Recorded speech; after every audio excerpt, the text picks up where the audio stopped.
Hello friend, ફરીથી એકવાર સ્વાગત છે તમારું મારા કિચનમાં, જેમાં આજે આપણે ફ્રૂટ કસ્ટર્ડ જેલી બનાવવાના છીએ, જે દેખાવમાં ખૂબ આકર્ષક છે, ટેસ્ટી છે ને બનાવવામાં ખૂબ ઇઝી પણ છે. અને સાથે જ જે લોકો દૂધની આઇટમ જેવી કે દૂધપાક, ફ્રૂટ સલાડ તે ન જમતા હોય તો તેને આ રીતે રેસીપીને થોડી ટ્વિસ્ટ કરી અને તેનો દેખાવ કે લુક ચેન્જ કરી અને તમે આપશો તો એ લોકો ચોક્કસથી એને ટ્રાય કરશે.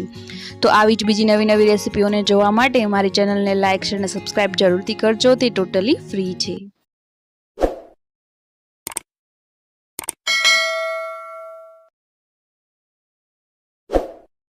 તો સામગ્રીમાં સૌથી પહેલાં અહીંયા કસ્ટર્ડ પાવડરની જરૂર પડવાની છે, જે નોર્મલ બજારમાંથી મળી જાય છે ને તમે કોઈ પણ ફ્લેવરનું લઈ શકો છો. અને સાથે જ અહીંયા મેં વેજ જેલી લીધેલી છે, તે પણ તમને ઇઝીલી બજારમાંથી મળી જશે. તેમાંથી ઘરે તમે જેલીને ટ્રાય કરી શકો છો. તે કેવી રીતે બનાવવું તે તેના પર ટોટલી લખેલું હોય છે, તેને ફોલો કરવાનું હોય છે. તો અત્યારે ટોટલ મેં 3 ચમચી જેટલો વેનીલા કસ્ટર્ડ પાવડર લીધેલો છે અને હવે તેને થોડું દૂધ નાખી અને સારી રીતે લમ્સ ફ્રી બેટર બનાવી લેવાનું છે. અમુક પ્રિપરેશન આપણે પહેલેથી કરી લેવાની છે, જેથી બનાવતી વખતે તે કામ ફટાફટ થાય. તો અત્યારે આપણે અહીંયા કસ્ટર્ડ પાવડરનું આ જે મિશ્રણ છે તે તૈયાર કરી લીધેલું છે. તો હવે ગેસ શરૂ કરી અને એક પેનમાં આપણે 1/2 લીટર જેટલું દૂધ લેવાનું છે અને દૂધને આપણે સ્લો ટુ મીડિયમ ફ્લેમ પર ઉકાળવાનું છે. તો સૌથી પહેલાં આપણે અત્યારે કસ્ટર્ડ તૈયાર કરીએ છીએ. તો એ ધીરે ધીરે ઉકળવા લાગે ને 1 થી 2 ઉભરા આવી જાય એટલે આપણે તેમાં ખાંડ એડ કરી દેવાની છે. ખાંડ તમે તમારા સ્વાદ પ્રમાણે વધારે કે ઓછા પ્રમાણમાં એડ કરી શકો છો. અત્યારે મેં ટોટલ અડધા કપ જેટલી ખાંડ એડ કરેલી છે અને તેને એડ કરી અને સારી રીતે તેને તેમાં મિક્સ કરી દેવાની છે. ખાંડ દૂધમાં સારી રીતે ઓગળી જાય અને 1-2 ઉભરો આવે એટલે હવે આપણે તેમાં ઘરની મલાઈ એડ કરવાની છે. જો તમારી પાસે ન હોય તો ટોટલી તેને સ્કીપ પણ કરી શકો છો. મારી પાસે અત્યારે હતી તો દૂધ આપણું જે કસ્ટર્ડ છે તે થોડું ઘટ બને તેટલા માટે મેં 1 ચમચી જેટલી મલાઈ એડ કરેલી છે. હવે આ જે મિશ્રણ છે તે ઉકળવા લાગ્યું છે, ખાંડ પણ ઓગળી ગઈ છે. તો એ સ્ટેજ પર આપણે જે કસ્ટર્ડનું મિશ્રણ તૈયાર કરીને રાખેલું તેને તેમાં એડ કરી દેવાનું છે અને ત્યારબાદ તેને સતત ચલાવતા રહેવાનું છે, કારણ કે જો તમે નહીં ચલાવો તો એ નીચે ચોંટી જશે. તો એકદમ સ્લો ફ્લેમ પર આપણે તેને ઉકાળવાનું છે અને ધીરે ધીરે તમે જોશો તો 1 થી 2 ઉભરામાં જ તે સરસ મજાનું ઘટ થઈ જશે. તો આ રીતે સતત ચલાવતા જશું અને થોડું આ રીતનું ઘટ થઈ જાય અને ઉકળવા લાગે 2 થી 3 ઉભરા આવે એટલે આપણે ગેસને બંધ કરી દેવાનું છે અને તેને એક બાઉલમાં ટ્રાન્સફર કરી અને ફ્રીઝમાં 1 થી 2 કલાક માટે ઠંડુ કરવા રાખી દઈશું. ત્યાં સુધીમાં જેલી બનાવી લઈએ. તો જેલીમાં પાછળ ટોટલ મેથડ લખેલી હોય છે. તેમાં આ રીતના 2 પેકેટ આવે છે, જેને આપણે એકસાથે ભેગા કરી અને મિક્સ કરી લેવાના હોય છે. આ જેલી તમે નોર્મલ ઘરમાં તમારા બાળકો માટે બનાવી હોય તો પણ અલગ અલગ ફ્લેવરમાં આવે છે. તમે તેને બનાવી શકો છો અને કોઈ મોટા જનરલ સ્ટોરમાં તમને ઇઝીલી મળી જાય છે.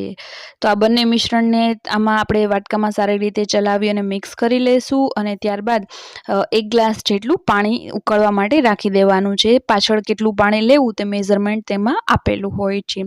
તો પાણી આ રીતે ધીરે ધીરે ગરમ થઈ ગયું છે તો તેમાં આપણે પાવડરને એડ કરી દઈશું અને આ રીતે સતત ચલાવી લેવાનું છે. તેમાં પાવડરના ગાંઠા ન રહે અને એકદમ સરસ મજાનું ઓગળી અને આ જે મિશ્રણ છે તે ઉકળવા લાગે સ્લો ટુ મીડિયમ ફ્લેમ પર જ ઉકાળવાનું છે અને 2 થી 3 ઉભરા જેટલું તેને ઉકાળવાનું છે. એ થોડું આ રીતનું ઘટ થાય એટલે એ સ્ટેજ પર આપણે ગેસને બંધ કરી દેવાનો છે. તો હવે આપણે ગેસને બંધ કરી દઈશું અને આ જે પ્રોસેસ છે ઉતાર્યા બાદ તમે કોઈ પણ આ રીતે ગ્લાસમાં ઠારો તો તમારે એ પ્રોસેસ જલ્દી કરવાની છે, કારણ કે જેલી એકદમ જલ્દીથી ઘટ થઈ જાય છે.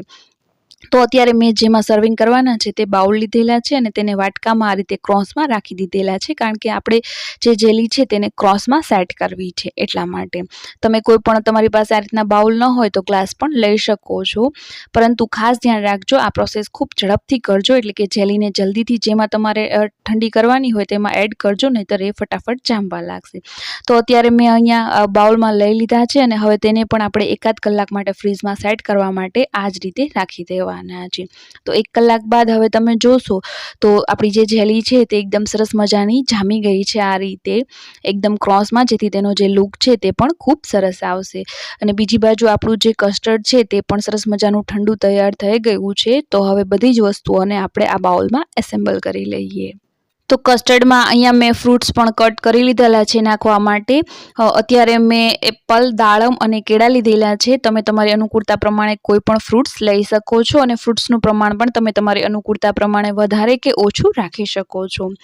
ફક્ત ધ્યાન એટલું રાખવાનું છે કે એકદમ પીરસતી વખતે જ આપણે આ કસ્ટર્ડમાં ફ્રૂટ્સને એડ કરવાના છે. તો ફ્રૂટ્સને સારી રીતે તેમાં મિક્સ કરી અને જેલીવાળા બાઉલમાં આપણે તેને ટ્રાન્સફર કરી લેવાના છે. તો ખૂબ જ ઇઝી પીઝી અને સાથે જ બહુ જ આકર્ષક એવી આ રેસીપીને એકવાર ચોક્કસથી ટ્રાય કરજો. તમારા ગેસ્ટ અને ઘરના લોકોને એ બહુ જ ભાવશે અને બહુ જ ગમશે પણ. અને આવી જ બીજી નવી નવી રેસીપીઓને જોવા માટે જો તમે મારી ચેનલને લાઇક, શેર અને સબસ્ક્રાઈબ ન કર્યું હોય તો પ્લીઝ લાઇક, શેર અને સબસ્ક્રાઈબ જરૂરથી કરજો. તે ટોટલી ફ્રી છે. ફરી મળીશું એક નવી રેસીપી સાથે.